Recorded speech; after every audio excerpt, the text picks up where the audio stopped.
Semana do Dia Nacional do Farmacêutico, a data, claro, não poderia passar em branco aqui no canal. No vídeo de hoje a gente fala sobre carreira, negócios, novas possibilidades para a profissão, remuneração. Então, bora farmaceuticar, como gosta de falar o meu convidado, é logo depois da vinheta.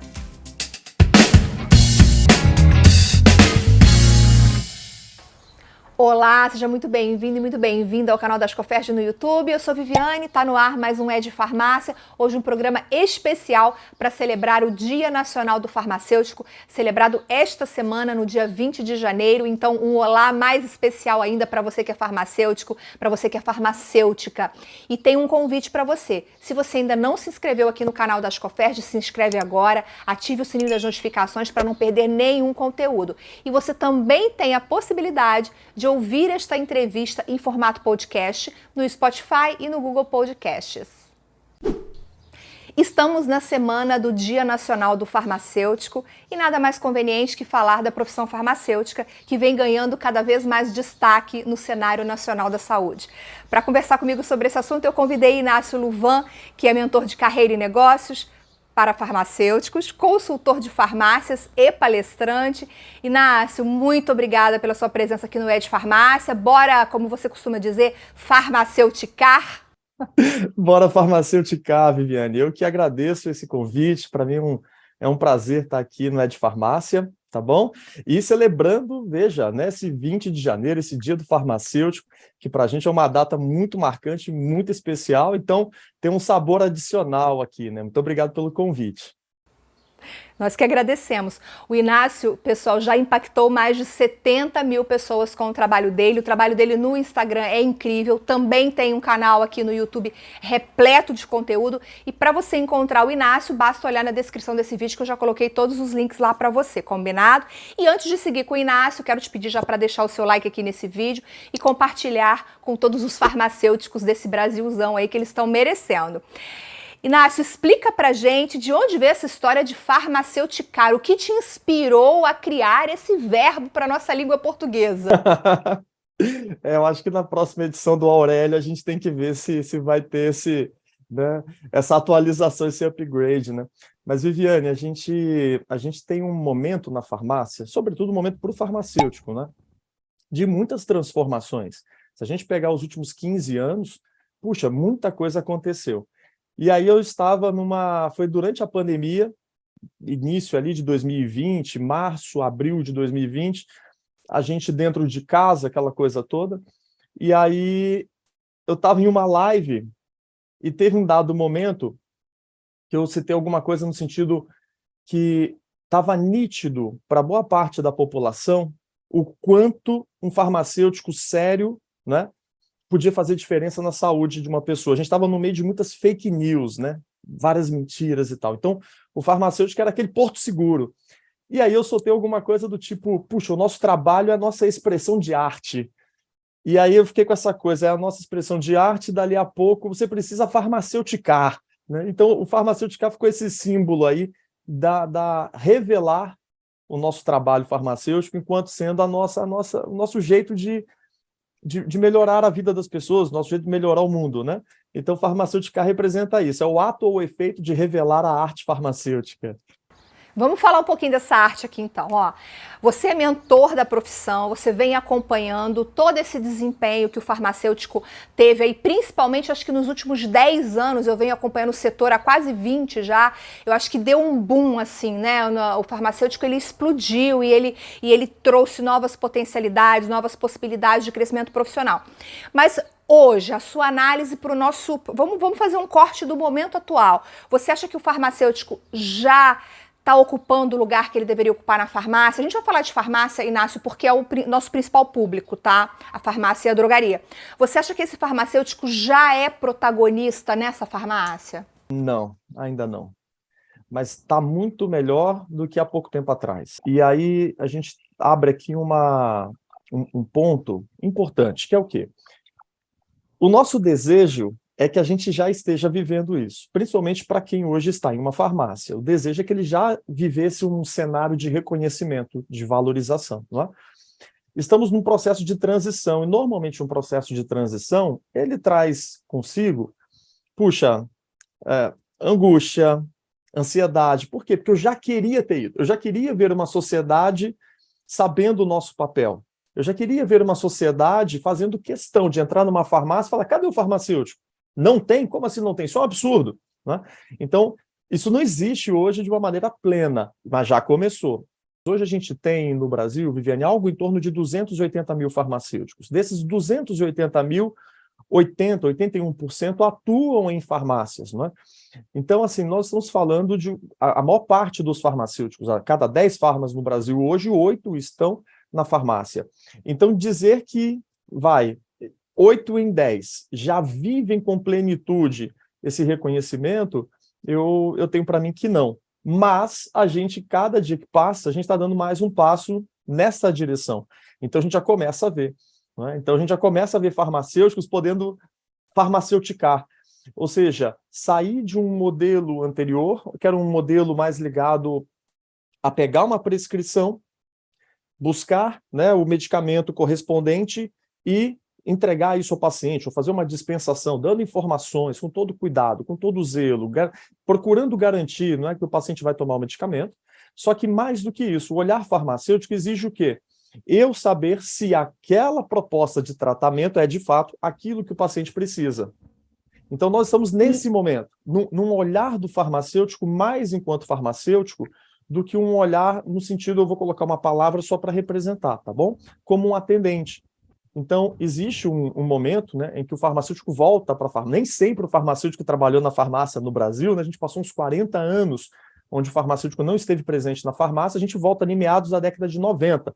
Então, tem 20 e poucos anos que a gente trabalha na farmácia.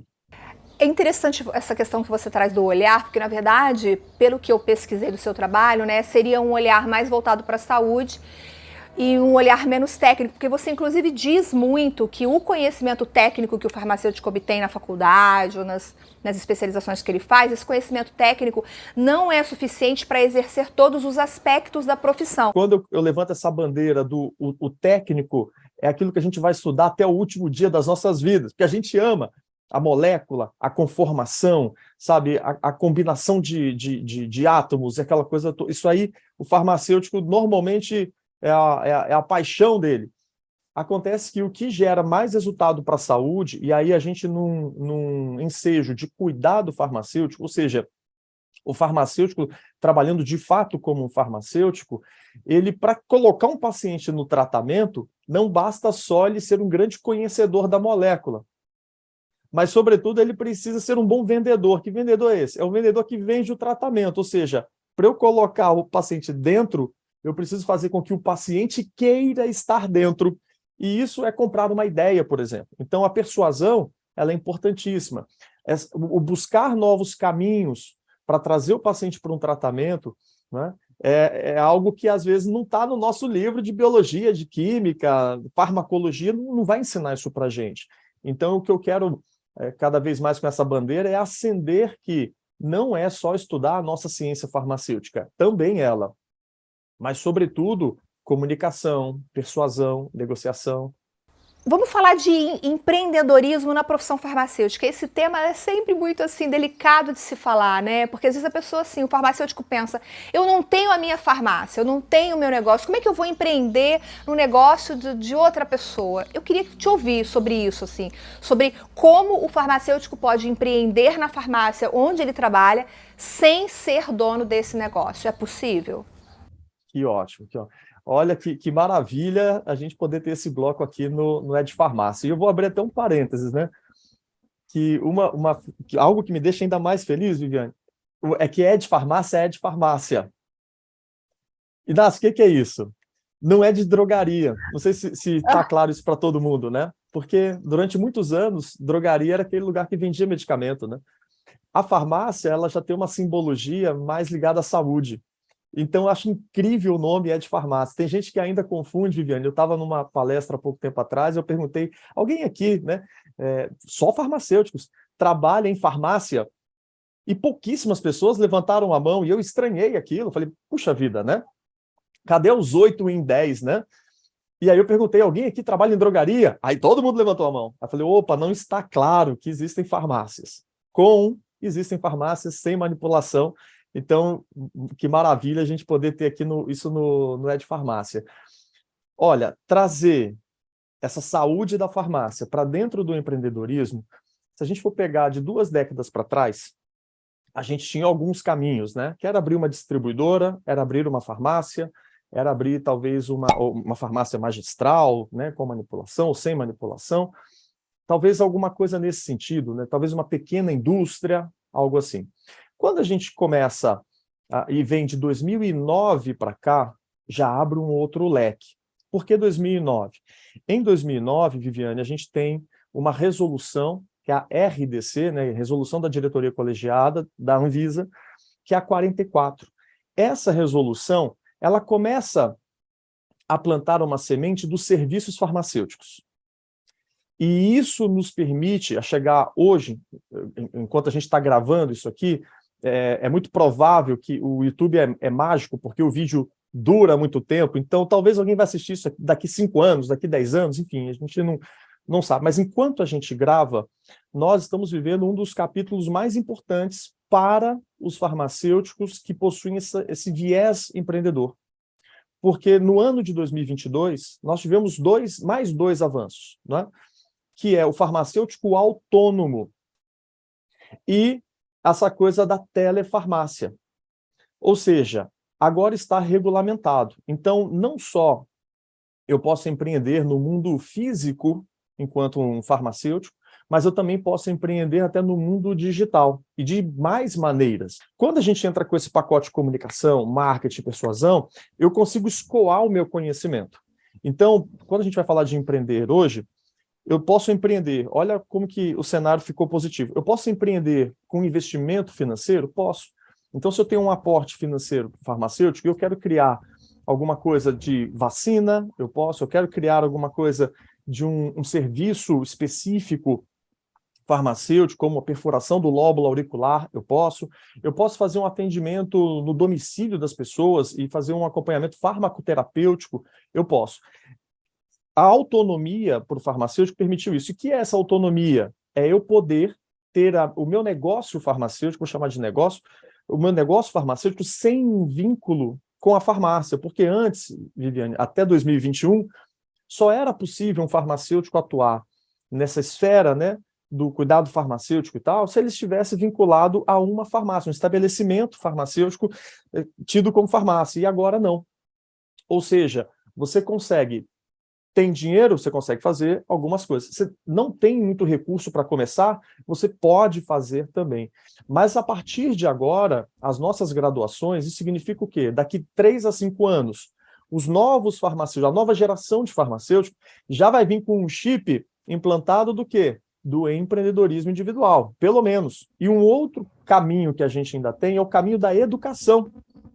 E a questão das redes sociais, a Viviane citou, a questão de eu ter um canal no YouTube. Puxa, hoje qualquer um que tem um conhecimento para passar, que tem uma voz, que tem um desejo de levar algo adiante, você pode ter um canal, você pode ter um canal de vídeo, você pode ter um canal de áudio, você pode ter uma conta em uma rede social, né? O que, do outro lado, a gente sempre tem que levar em consideração, no meu entendimento, é o quê? É a nossa ética, não é? Então, medicamento é uma coisa muito séria. Então, na minha percepção, é necessário ter cuidado quando falamos de medicamento. E tem uma coisa que eu não falei, quero até me desculpar, o Inácio é farmacêutico. O Inácio é farmacêutico, é um exemplo de empreendedor, hoje mentor de carreira, palestrante, só quer dizer, ele ampliou o leque de atuação, ele empreendeu na profissão farmacêutica, e eu também quero prestar uma homenagem aqui nesse vídeo hoje a uma farmacêutica muito especial, que é a Betânia Alhan, uma farmacêutica que para mim assim, é um ícone de empreendedorismo. Eu não sei se você conhece, se você tiver oportunidade, vale muito a pena. A Betânia abriu uma empresa de assessoria regulatória, então ela ajuda farmácias e drogarias a regularem as suas situações na Anvisa, na Vigilância Sanitária, no Conselho Regional de Farmácia. Quer dizer, ela encontrou um nicho para empreender e está indo muito bem com a empresa dela. Então significa que se a gente olhar um pouquinho para fora da caixa, um pouquinho para o lado, a gente consegue descobrir outras oportunidades de atuação. Seguindo aqui com o meu roteiro, Inácio, tem farmacêutico que precisa ser líder, liderar equipes. Quais são suas dicas para que ele tenha sucesso nessa liderança?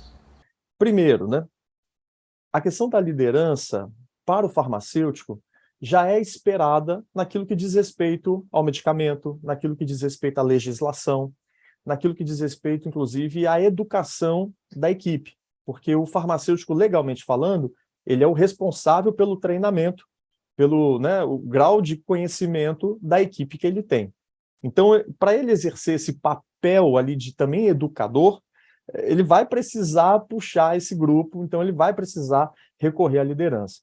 Do outro lado, a gente tem um papel que cresce muito no mercado, que é o papel do gerente farmacêutico, ou algo semelhante, né? Subgerente ou supervisor farmacêutico, gerente regional, enfim, mas é algum cargo de gerência, alguma posição de gestão, né?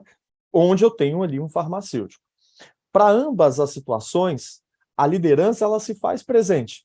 E um dos pontos que a gente vai, né, assim, tem, eu acredito que eu assisti isso da primeira fila, né, aquela cadeirinha VIP, é o seguinte, não é impor, né, no nosso sentido, precisa fazer isso, eu sei que isso é certo e vai, é conseguir conquistar o time para que o time queira fazer. E isso dá muito trabalho. Então, quando eu chego e falo, gente, é isso aqui, ponto final, é mais fácil, mas a adesão é baixíssima.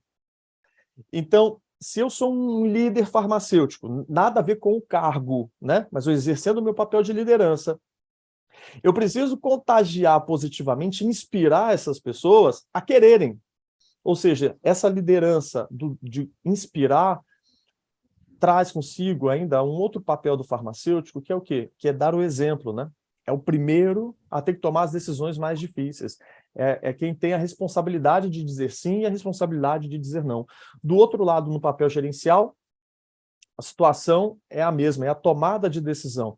Então, se preparar com inteligência emocional, se preparar com a comunicação.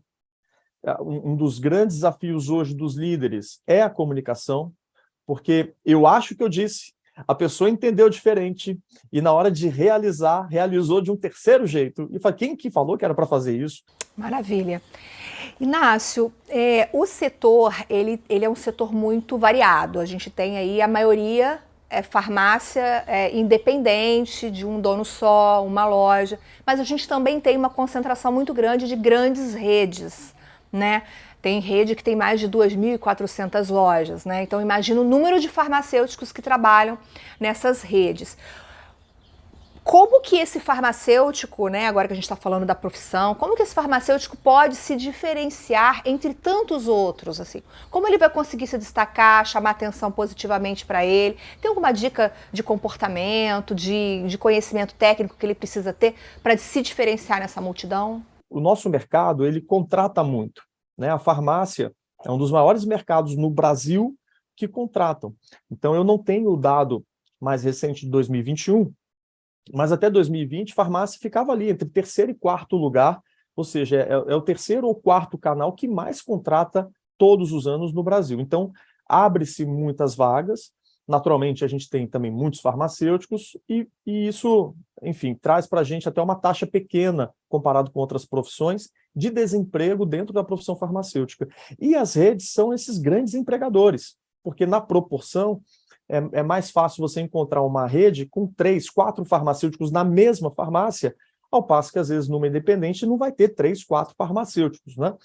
E aí, se destacar, se torna uma coisa ainda mais relevante. Por quê? Porque no mesmo lugar que você trabalha, tem outros 3 ou 4, às vezes 5 farmacêuticos, às vezes pelo menos mais um, com certeza.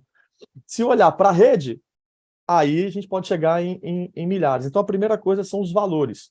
Esta empresa foi só uma oportunidade ou ela tem valores semelhantes com os seus? De transparência ou de honestidade, sabe? De comprometimento, valores prometeu, vai lá, cumpre, entrega, não é? Porque quando os valores indivíduo são semelhantes, talvez não seja um encaixe perfeito, mas é bem semelhante, vai ser muito mais fácil você crescer ali dentro.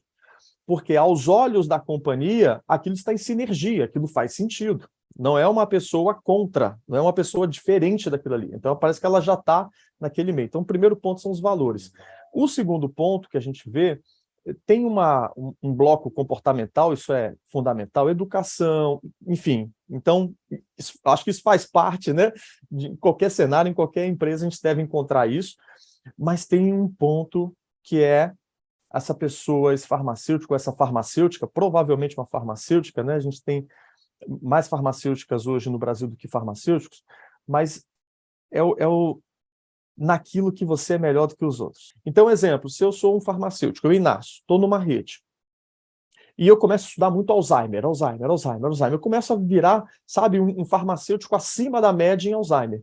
Em qualquer unidade desta empresa, se alguém tiver alguma coisa em relação ao Alzheimer, para fazer uma palestra ou para tirar uma dúvida, puxa, não tem o Inácio lá da farmácia X, do bairro Y, que é muito bom nisso? Chama ele para cá.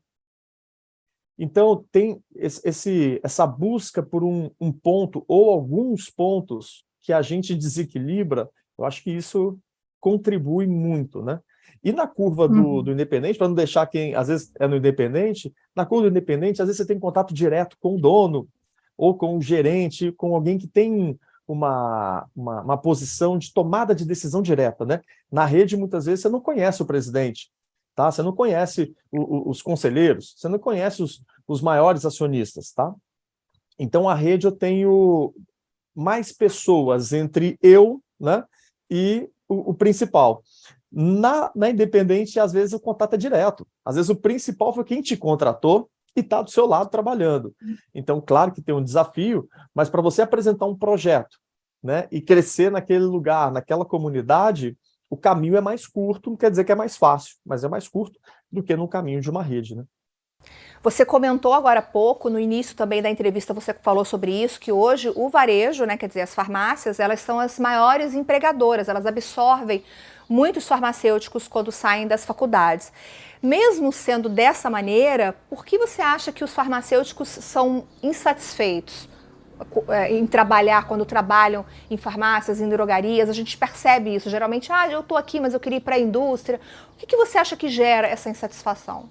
Em 2020, 81,1% dos farmacêuticos trabalham em farmácias, em algum tipo de farmácia.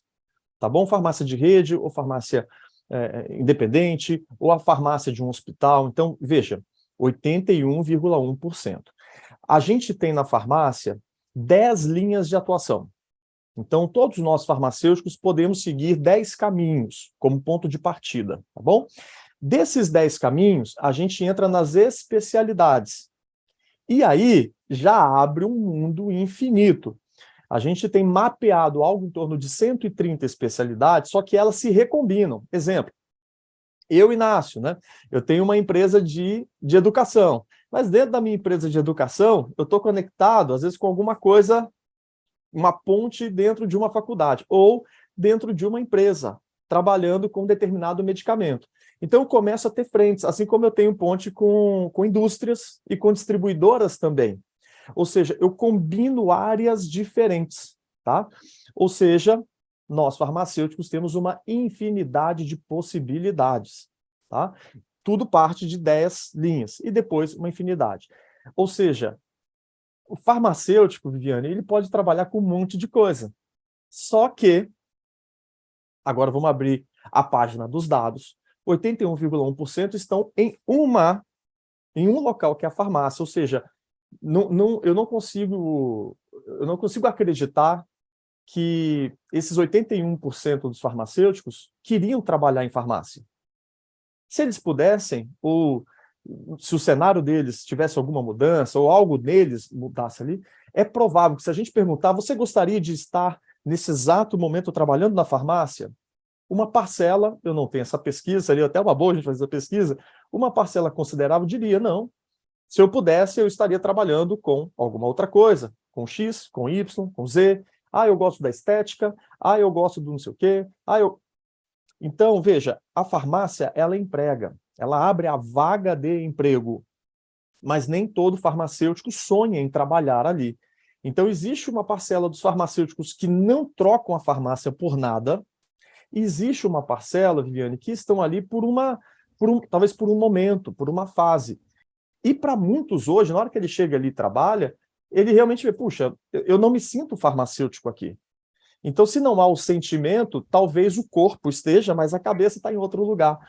Eu acho que o momento que a farmácia brasileira vive né, agora, nesse cenário, eu acho que é justamente o de tentar mudar isso, de tentar mostrar que o farmacêutico tem sim muita coisa que ele pode fazer dentro da farmácia, que não apenas entregar uma caixinha de medicamento ou dispensar o medicamento, que ele pode fazer o serviço, que ele pode orientar. Você mesmo disse, todas essas atividades, muitas podem ser feitas dentro do consultório farmacêutico. Então eu acho que esse processo tem chance, né? Quer dizer, essa ideia de que não vale a pena trabalhar dentro de uma farmácia, ela pode ser mudada a partir desses novos papéis que o farmacêutico vem desempenhando dentro dessa farmácia comunitária, digamos assim. É isso, e é nítido. Veja, há 15 anos atrás, se a gente pegasse uma sala que acabou de se formar, e você pergunta, quem aqui quer trabalhar em farmácia? Eram 3 a 5, numa sala de 50. Se você fizer a mesma pergunta hoje, e eu vou muito em universidades, em faculdades, Viviane, a porcentagem já é muito maior. Exatamente por quê? Porque a gente está começando a fazer um trabalho farmacêutico. O consultório, a clínica, veio para, de fato, salvar o nosso papel ali dentro, para justificar, para dar o tom, para dar um sentido. Inácio, maravilha conversar com você, muito obrigada. Eu espero que você, farmacêutico que está aí assistindo, a gente tenha gostado muito dessa conversa. Coloca aqui nos comentários o que você achou, qual é a sua opinião desses diversos temas que eu passei rapidinho agora aqui com o Inácio. Encaminhe esse vídeo para outros farmacêuticos e deixe o seu like, isso é super importante para a gente. Inácio, parabéns pelo Dia dos Farmacêuticos, muito obrigada pela sua presença aqui no canal. Eu que agradeço, Viviane, pelo convite, uma honra, um prazer estar aqui no Ed Farmácia e para toda a nossa comunidade farmacêutica, que esse dia 20 de janeiro seja aqui um momento para a gente olhar para a gente, revisar o que já foi construído, como é que a gente está nesse exato momento. Para quê? Para que no dia 20 de janeiro do ano que vem a gente possa voltar aqui e falar, puxa, o quanto a gente se desenvolveu, o quanto a gente cresceu, quanta coisa boa aconteceu, né? Então, bora farmacêuticar. Parabéns para você, tudo de bom, muitas alegrias na sua profissão. Eu te vejo no próximo Ed Farmácia. Até lá, tchau, tchau.